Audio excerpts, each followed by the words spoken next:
ভূত এক্সপ্রেসে সাধারণ মানুষের সাথে ঘটে যাওয়া সত্যি ঘটনাগুলোই বলা হয়।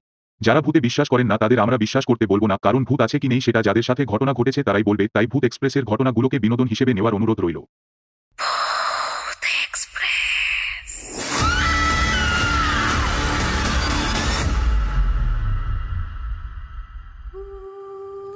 ওয়েলকাম ব্যাক, সকলকে জানাচ্ছি স্বাগত আরও একটা নতুন এপিসোডে। এই মুহূর্তে আপনারা শুনছেন ভূত এক্সপ্রেস। আমি শুভ আছি সাথে। আশা করছি সবাই ভালো আছেন এবং সুস্থ আছেন। গলার অবস্থা ভালো না, শরীরটা প্রচণ্ড খারাপ। কদিন আমি এপিসোড আপলোড করতে পারিনি, যে কারণে সেটা হচ্ছে প্রথমত আমি আমার কাজ নিয়ে একটু ব্যস্ত হয়ে পড়েছিলাম দুদিন, এবং তারপরে আমার শরীরটা হঠাৎ খারাপ হয়ে যায়, যার জন্য আমি রেকর্ড করতে পারিনি এপিসোড। আমি সবার কাছে ক্ষমা চাইছি। যারা আমাদের নিয়মিত লিসেনার তারা হয়তো ঘটনা সার্চ করেছে বা আমাদের চ্যানেলটিতে ভিজিট করেছে, কিন্তু দেখেছে যে কোনো ভিডিও আপলোড করা হয়নি, তাদের কাছে আমি ক্ষমা চাইছি। আজকে যে ঘটনাটি আমি শোনাবো, আজকে মোট 4টে ঘটনা আছে। 4টে ঘটনাই কিন্তু বেশ জমজমাট ঘটনা। যে ঘটনাগুলি আজকে আমি শোনাবো সেই ঘটনাগুলি কিন্তু খুবই ইন্টারেস্টিং এবং এক্সাইটিং ঘটনা। দেরি করব না, চলে যাব আজকের প্রথম ঘটনায়। ঘটনাটি যেভাবে লেখা হয়েছে ঠিক সেভাবেই পড়ে আমি সকলকে শোনাচ্ছি।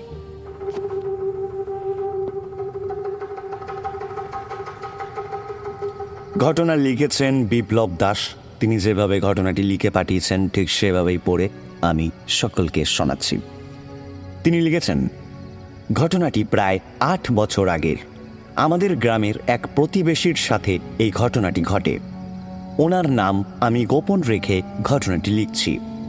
লোকটার শহরের দিকে একটা দোকান ছিল, আর বাড়িতে আসার পথটা অনেকটা ছিল বন জঙ্গল আর গাছগাছালিতে ঘেরা। ওখানে কোনো মানুষ থাকতো না। তার প্রতিদিন রাতে বাসায় আসতে রাত প্রায় 12টারও বেশি বাজত। তো একদিন সে দোকান বন্ধ করে প্রতিদিনের মতো বাড়িতে ফেরার উদ্দেশ্যে রওনা হয়। যতটুকু গাড়িতে আসার পথ ছিল ততটুকু সে এসে হাঁটতে শুরু করেছে। রাস্তায় কেউ ছিল না। রাত তখন প্রায় 12টার মতো। ওই জনমানবহীন পথের মাঝামাঝি জায়গায় যখন সে এসে পৌঁছেছে, তখন তার শরীরটা কেমন যেন একটু ভার ভার মনে হয়।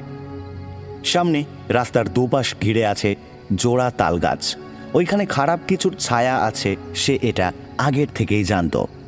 ওখানে অনেক মানুষ অনেক কিছুই দেখেছে এবং ভয় পেয়েছে।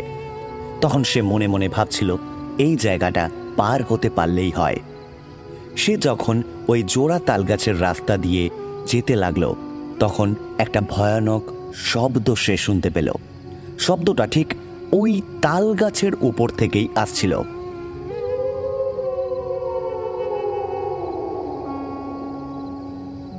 এরপর সে এদিক ওদিক তাকিয়ে দেখে যে রাস্তাটা পুরোটাই একেবারে নিঝুম। তাহলে এরকম একটা অদ্ভুত শব্দ কোথার থেকে আসছে?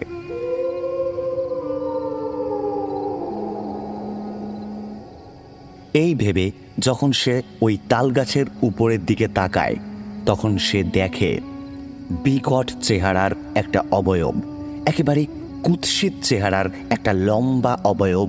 একটা পা এপারের তালগাছে আর আরেকটা পা রাস্তার ওপারের তালগাছে দিয়ে লাফিয়ে বেড়াচ্ছে।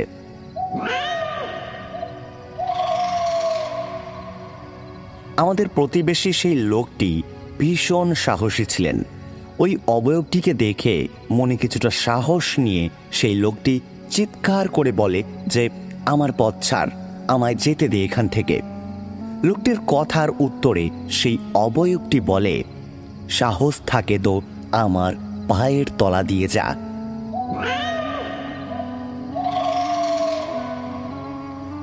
পায়ের তলা থেকে গেলে ওনাকে চাপ দিয়ে মারবে সেই অবয়ব। এটা সেই লোকটি খুব ভালোভাবেই জানত। লোকটির মা ছিলেন বড় একজন ওঝা, তাই সেই লোকটিও এসব খারাপ ভূত প্রেত কিছুটা বশ করতে জানত। এরপর সেই লোকটি কি যেন একটা মন্ত্র পড়ে আর মাটিতে মানে রাস্তার ওপরে 3-4টে চড় মারে। তারপর সেই অবয়ব নিজের থেকেই পা সরিয়ে নেয়। লোকটি এই ফাঁকে এক দৌড়ে নিজের বাড়িতে গিয়ে পৌঁছায়, আর বাড়িতে ঢুকেই তিনি সাথে সাথে বেহুশ হয়ে যায়। পরে যখন তার হুঁশ আসে তখন তিনি স্বাভাবিক ছিল না, তিনি কেমন যেন পাগলের মতো হয়ে গিয়েছিল। লোকটি তার ছোট মেয়েকে ধরে এক আছাড় মারে। লোকটি তার নিজের মেয়েকে মারার চেষ্টা করে এবং স্ত্রীর সাথেও খারাপ ব্যবহার করতে শুরু করে। পরে লোকটির মা এবং এলাকার আরও দুটো ওঝা মিলে সেই লোকটিকে ঠিক করে তোলে। এরপর প্রায় 1 সপ্তাহ লোকটি ভীষণ জ্বরে ভোগে। পরে যখন সে সুস্থ হয় তখন সে সবাইকে সব ঘটনা জানায়। এরপর থেকে ওই জায়গাটা, যেই জায়গাটাতে এই লোকটি এই ঘটনার সম্মুখীন হয়েছিলেন, ওই জায়গাটা যে ভালো না এটা সম্পূর্ণভাবে প্রমাণিত হয় এবং ওই জায়গায় সন্ধ্যের পর লোকজনের যাতায়াত একেবারে বন্ধ হয়ে যায়। দাদা, এই ছিল আমার ঘটনা। এই ছিল প্রথম ঘটনা। চলে যাব দ্বিতীয় ঘটনায়। ঘটনা লিখেছেন অর্ক চ্যাটার্জি। তিনি যেভাবে ঘটনা লিখেছেন ঠিক সেভাবেই পড়ে আমি সকলকে শোনাচ্ছি। তিনি লিখেছেন, ঘটনাটা আজ থেকে প্রায় 30 বছর আগের ঘটনা। আমার দাদু পেশায় একজন রিক্সা চালক ছিলেন। বেশি টাকা আয়ের জন্য প্রতিদিন রাতে তিনি রিক্সা নিয়ে বের হতেন।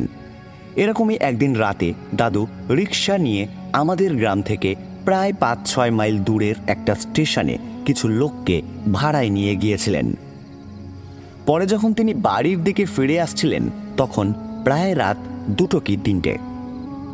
দাদু যে রাস্তা দিয়ে আসছিলেন সেটা ছিল কাঁচা রাস্তা। রাস্তার দুপাশে সারি সারি গাছপালা আর চারিদিক যেন একেবারে নিস্তব্ধ হয়ে আছে, কোথাও কোনো মানুষের চিহ্ন মাত্র নেই। দাদু তার রিকশায় ঝুলিয়ে রাখা হ্যারিকেনের আলোয় পথ চলছেন। হঠাৎ পেছন থেকে কে যেন তাকে ডাক দেয়, এই রিকশা থামো, আমি যাব। দাদু রিকশা থামিয়ে পেছনে তাকিয়ে দেখলেন কালো কাপড় পরিহিত একটা লম্বা চওড়া লোক তার দিকেই আসছে। দাদুর সামনে এসে লোকটা জিজ্ঞাসা করল, শুনুন না, সামনে একটা কবরস্থান আছে, আমি সেই কবরস্থানের দেখভাল করি। আমাকে যদি ওই কবরস্থানের গেট অবধি পৌঁছে দেন তাহলে আমার খুব উপকার হবে। দাদু লোকটার দিকে ভালো করে তাকিয়ে দেখলেন যে সুন্দর হাট্টা কাট্টা চেহারার একজন লোক, আর তার মুখ ভর্তি কাঁচা পাকা দাড়ি। হয়তো ভগবানের কোনো উপাসক হবেন তিনি। এই ভেবে দাদু তাকে রিকশায় উঠতে বললেন। লোকটা রিকশায় ওঠার পর আমার দাদু সেই লোকটিকে বললেন, শুনুন না দাদা, একেই এত রাত, তার ওপর ভাঙা চোরা কাঁচা রাস্তা, কবরস্থান জায়গাটা শুনেছি সেটা নাকি ভালো না। আপনাকে এত রাতে একা ছেড়ে যাওয়াটা ভালো দেখাবে না বলে আমি রিকশায় উঠালাম। তবে হ্যাঁ, ভাড়া কিন্তু দ্বিগুণ দিতে হবে। দাদুর এই কথা শুনে লোকটা কোনো কথা বলে না, সে চুপ করে থাকে। যতক্ষণ না কবরস্থানের গেটটা দেখা যায় লোকটা দাদুর সাথে একটাও কথা বলে না। কবরস্থানের গেটের একদম সামনে এলে লোকটা আমার দাদুকে বলে ওঠে, তুমি এখানেই দাঁড়াও, কিছুক্ষণ পর আমি আসছি একটা জরুরি কাজ ছেড়ে। এই বলে সেই অদ্ভুত লোকটা কবরস্থানের ভেতরে চলে যায়। কিছুক্ষণ পর লোকটা একটা বস্তায় কি যেন নিয়ে এসে আমার দাদুকে বলে, তুমি আমাকে যেখান থেকে নিয়ে এসেছো সেখানেই ফের নিয়ে চলো। অনেক রাত হয়ে গিয়েছিল বলে আমার দাদু সেই লোকটিকে বলে, আমি আর যাব না দাদা, রাত অনেক হয়েছে, আমি এখন বাড়িতে যাব, আমার ভাড়াটা দিয়ে দেন। এই কথা শুনে লোকটা একটু রেগে যায়। সেই লোকটা বলে, তুমি চলো আমার সাথে, আমি তোমাকে টাকার থেকেও মূল্যবান কিছু দেব। এই বলে লোকটা দাদুর হাতে কয়েকটা সোনার মোহর দিয়ে বলে, এখনকার মতন এটা নাও, পরে আরও পাবে। চলার পথে পেছনে ফিরে একবারও তাকাবে না, যদি পিছনে ফিরে তাকাও তাহলে তোমার মারাত্মক ক্ষতি হবে। এতক্ষণে দাদু মনের মধ্যে বেশ ভয় অনুভব করতে লাগলেন, আর তিনি নিরুপায় হয়ে লোকটাকে রিকশায় বসিয়ে গন্তব্যস্থলে যেতে লাগলেন। কিছু দূর যেতে দাদু ওনার পেছন থেকে একটা অদ্ভুত শব্দ শুনতে পেলেন। মনে হলো কেউ যেন পেছনে বসে প্রবল আক্রোশে ঘর ঘর করে আওয়াজ করছে, আর সেই আওয়াজটা মোটেই কোনো স্বাভাবিক আওয়াজ না।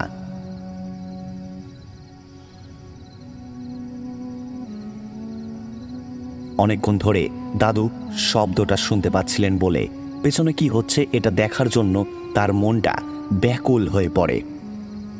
দাদু লোকটার নিষেধ করার কথা ভুলে গিয়ে নিজেকে সামলিয়ে ভয়ে ভয়ে পেছনের দিকে তাকিয়ে যা দেখলেন তাতে তার গা একেবারে শিউরে উঠল। দাদু দেখলেন তার পেছনে বসা লোকটা আসলে কোনো মানুষই নয়, সে একটা প্রেতাত্মা। তার চেহারায় প্রবল আক্রোশ আর জিজ্ঞাসা ফুটে উঠেছে। লোকটির মুখ থেকে লাল টকটকে রক্তের ধারা বয়ে যাচ্ছে। হাতের নখগুলো অস্বাভাবিক বড়, আর চোখের মণির জায়গায় কালো দুটো গর্ত। এমন এক ভয়ঙ্কর দৃশ্য যেটা চোখে দেখা যায় না। হঠাৎ লোকটা যখন বুঝতে পারল দাদু তার আসল চেহারা দেখে ফেলেছেন, সে এমনভাবে দাদুর দিকে তাকালো যা দেখে উনি ওই জায়গাতেই ভয় পেয়ে অজ্ঞান হয়ে পড়ে গেলেন। দিনের আলো ফোটার পর ওই এলাকার কিছু মানুষ দাদুকে হাসপাতালে ভর্তি করে আর বাড়ির লোকদেরকে খবর দেয়। এই ঘটনার কিছুদিন পরেই আমার দাদু তিনি মারা যান। ওই লোকটার দেওয়া সোনার কয়েনগুলো আর কোথাও খুঁজে পাওয়া যায়নি। দাদা, এই ছিল ঘটনা। এই ছিল দ্বিতীয় ঘটনা। শুনে নেব তৃতীয় ঘটনা। ঘটনা লিখেছেন তনুশ্রী সাহা। তিনি যেভাবে ঘটনা লিখেছেন ঠিক সেভাবেই পড়ে আমি সকলকে শোনাচ্ছি। তিনি লিখেছেন, হয়তো আমার মতন এরকম অভিজ্ঞতা অনেকেরই হয়েছে, কিন্তু আমি কখনো কাউকে বলে উঠতে পারিনি, কারণ লোকজন এই ঘটনার কথা শুনলে হয়তো পাগল ভাববে আমায়। সেজন্যই আমি কাউকে এই ঘটনার কথা বলিনি। যেমন ধরুন, গাড়িতে করে যেতে যেতে জানালা দিয়ে বাইরে তাকালাম আর দেখলাম পথ চলতি অনেকের মধ্যে কোনো একজন চেনা মানুষ এগিয়ে যাচ্ছে। আমাদের গাড়ি তাকে ছেড়ে এগিয়ে গেল অনেকটা, আবার সেই একই মানুষকে চোখে পড়ল রাস্তা দিয়ে হাঁটতে। কিভাবে উনি এত দ্রুত এত রাস্তায় এগিয়ে গেলেন এটা আমি বুঝতে পারিনি। এরকম বহুবার আমার সাথে ঘটেছে। গত পরশু দিনের কথাই ধরুন না, আমি সকাল 6:30 বাজারে বেরিয়েছি। উদ্দেশ্য হাঁটা আর সাথে বাজার করা। আরও সকাল থাকতেই ফুলের দোকান, দুধের দোকান ও সবজির দোকানের লোকজন এসে কাজকর্ম শুরু করে দিয়েছে। তবে মাছ মাংসের দোকান একটু দেরিতেই বসে। আমি বাড়ি থেকে বেরিয়ে 10-12 পা মতন এগিয়েছি রাস্তার দিকে। রাস্তায় এখনও সেরকম লোক চলাচল শুরু হয়নি। রাস্তায় পা রাখতেই হঠাৎ এক ভদ্রলোকের সাথে দেখা। উনি আমার বাড়ির উল্টো দিকের একতলা বাড়িতে থাকতেন। ওনার 25-26 বছরের ছেলে পলিটেকনিক পাশ করে সবেমাত্র একটা ছোটোখাটো কোম্পানিতে চাকরি পেয়েছে। ওনার স্ত্রী সেলাইয়ের টুকটাক কাজ করেন। অবসর সময় বাড়ির পাশে লাগানো ফুল গাছের যত্ন করেন তিনি। প্রচুর গোলাপ ফুল ফুটে থাকে প্রায় দিনই ওনাদের গাছে। ভদ্রলোক স্থানীয় রঙের কারখানায় শ্রমিকের কাজ করেন। নিত্যদিনের মতো সাধারণ শার্ট ও প্যান্ট পরে ঘর থেকে বেরিয়েছেন তিনি। আমার সামনে দিয়ে যাওয়ার সময় আমার দিকে তিনি একবার তাকালেন। মুখে সব সময় মৃদু একখানা হাসি লেগে থাকত ওই ভদ্রলোকের। সেদিনকারও ছিল। উনি আমার সামনে দিয়ে হেঁটে চলে গেলেন। হাঁটার গতি ছিল কিছুটা দ্রুত। আমিও অন্যমনস্কভাবে হাঁটা সেরে বাজার করে বাড়ি ফিরে সংসারের কাজে ব্যস্ত হয়ে পড়লাম। খানিকক্ষণ বাদে যখন মনে পড়ল যে ওই ভদ্রলোক তিনি তো 2 বছর আগে মারা গিয়েছেন, তখন মেরুদণ্ড বেয়ে শীতল এক স্রোত নেমে গেল আমার। এই ছিল দাদা আমার ঘটনা। এই ছিল তৃতীয় ঘটনা। চলে যাব নেক্সট ঘটনায়। ঘটনা লিখেছেন শাশ্বতী বিশ্বাস। তিনি লিখেছেন, আমাদের পাড়ায় অমল বলে একটি ছেলে থাকত। সেই ছেলেটি সোনার দোকানে কাজ করত। একদিন প্রেমে ধোঁকা খেয়ে সেই ছেলেটি নাইট্রিক অ্যাসিড খেয়ে নেয়। পরে যথারীতি তাকে হাসপাতালে ভর্তি করা হয়। সেই ছেলেটির অবস্থা ভীষণ খারাপ ছিল। নিচে পাড়ার কয়েকটি ছেলে ছিল যারা একটি গোল বেদির মধ্যে বসে অপেক্ষা করছিল। রাত 2টোর দিকে ওদের একটু ঝিমুনি আসে। এর মধ্যে একজনের হঠাৎ করে ঘুম ভেঙে যায়। ঘুম ভাঙতে সে দেখে খুব লম্বা একটা লোক মুখে চাদর আর মাফলার ঢাকা দিয়ে সামনে দাঁড়িয়ে আছে। সেই লোকটি বলে ভোর 4টের সময় চলে যাবে। কে যাবে, কোথায় যাবে, এ কথা জিজ্ঞাসা করতে যেতেই তারা দেখে সামনে দিয়ে একটা বিড়াল চলে গেল। তারা চোখ রগড়ে ভালো করে দেখার চেষ্টা করলো যে যেই লোকটি এখানে দাঁড়িয়েছিল, যে লোকটি বলল ভোর 4টের সময় চলে যাবে, কিন্তু কে যাবে, কোথায় যাবে, কেন যাবে এ কথা জিজ্ঞাসা করতে যেতেই লোকটি হঠাৎ করে উধাও হয়ে গেল। সেই লোকটি তাহলে গেল কোথায়?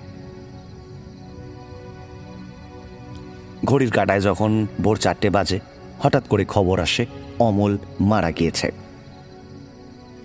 ওর প্রিয় বন্ধু, যে কিনা অমল যখন ভর্তি ছিল হাসপাতালে, তখন ওই 4টে ছেলের মধ্যেই একজন ছিল, ওই বাইরে অপেক্ষা করছিল, এবং যেই 4জন ওই অদ্ভুত লোকটিকে দেখেছিল, যে লোকটি ভোর 4টের সময় চলে যাবে এই কথাটা বলে উধাও হয়ে গিয়েছিল, ওরই মধ্যে ওর প্রিয় বন্ধু যে ছিল সেই ছেলেটি 6 মাস পরে কুয়োতে পড়ে মারা যায়। সে আত্মহত্যা করেছিল নাকি সে খুন হয়েছিল তা জানা যায়নি। আরেকটা ঘটনা বলি, আমার মা 1 বছর আগেই চলে গিয়েছেন, তবে আমার বাবা তখন বেঁচে। আয়া রাখা ছিল দিন ও রাতের জন্য। কিন্তু একদিন মাঝরাতে বাবা খাট থেকে হঠাৎ করে পড়ে যান। যেহেতু বাড়ির নিচতলায় সিসি ক্যামেরা লাগানো ছিল, তাই আয়া তখন কি করছিল বা আয়া থাকতেও বাবা পড়লেন কি করে এটা দেখতে টিভির স্ক্রিনটা আমরা অন করেছিলাম। ক্যামেরাগুলো চালুই থাকতো সবসময়, রেকর্ড হতে থাকতো সেটা নিজের মতোই, কিন্তু টিভিটা অফ করা থাকতো। তখন সবেমাত্র নতুন আমরা সিসি ক্যামেরা লাগিয়েছি, এই কারণে আমি খুব একটা সরগর ছিলাম না। সারা রাত কী হয়েছে দেখা সম্ভব নয় বলে আকাশ বলে ছেলেটা যে ক্যামেরা লাগিয়েছিল তাকে ডেকে আমি বাড়িতে নিয়ে আসি। সে মোটামুটি পড়ে যাওয়ার সময়টা ধরে আগের রাত 2:30 থেকে দেখতে শুরু করে। হঠাৎ 3টে নাগাদ কী হয়েছে এটা দেখার জন্য আমাকে সে ডাক দেয়। আমি গিয়ে দেখি যে বাবার ঘরে বাবা বেশ ছটফট করছেন। ওই হিপ জয়েন্ট ভাঙা মানুষটা বেশ এপাশ ওপাশ করছেন কি এক অদ্ভুত অস্বস্তিতে। আমাদের বাড়িতে যে আয়াটিকে রাখা হয়েছিল সেই আয়াটি অন্য একটা খাটে একদম চাদর টেনে নিশ্চিন্তে ঘুমাচ্ছে, আর বাবার উল্টো দিকের ঘরটা, যেটাতে আমার অসুস্থ মা থাকতেন, সেটার দরজার ঠিক এক পাশে সেখানে একটা বেশ বড় আর লম্বা ধোয়ার মতো কিছু একটা জিনিস দাঁড়িয়ে আছে। একটা অবয়ব নেবার চেষ্টা করছে আমার বাবাকে। এই দৃশ্যটা দেখে আমি একেবারেই অবাক হয়ে গিয়েছিলাম, এবং আমার সাথে যে ছেলেটি ছিল আকাশ নামের, যে আমাদের বাড়িতে ওই সিসিটিভি ক্যামেরা লাগিয়েছিল, সেই ছেলেটিও পর্যন্ত অবাক হয়ে গিয়েছিল। সে আমাকে বলে যে দিদি, এটা কি দেখছি আমি, এটা কি জিনিস? সেই সময় আমার গলা শুকিয়ে গিয়েছিল।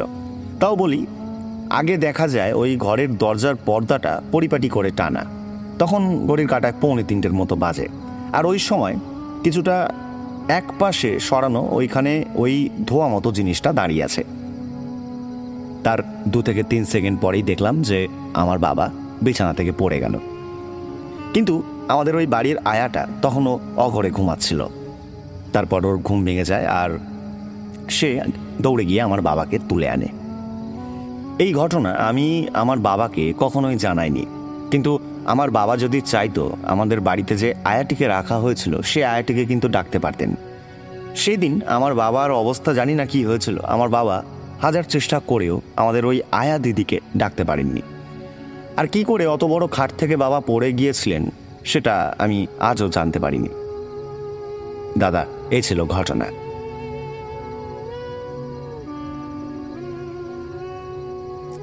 এই ছিল আজকের এপিসোডের কিছু সত্য ভৌতিক ঘটনা। সবাই ভালো থেকো। আজকের মতো শুভরাত্রি।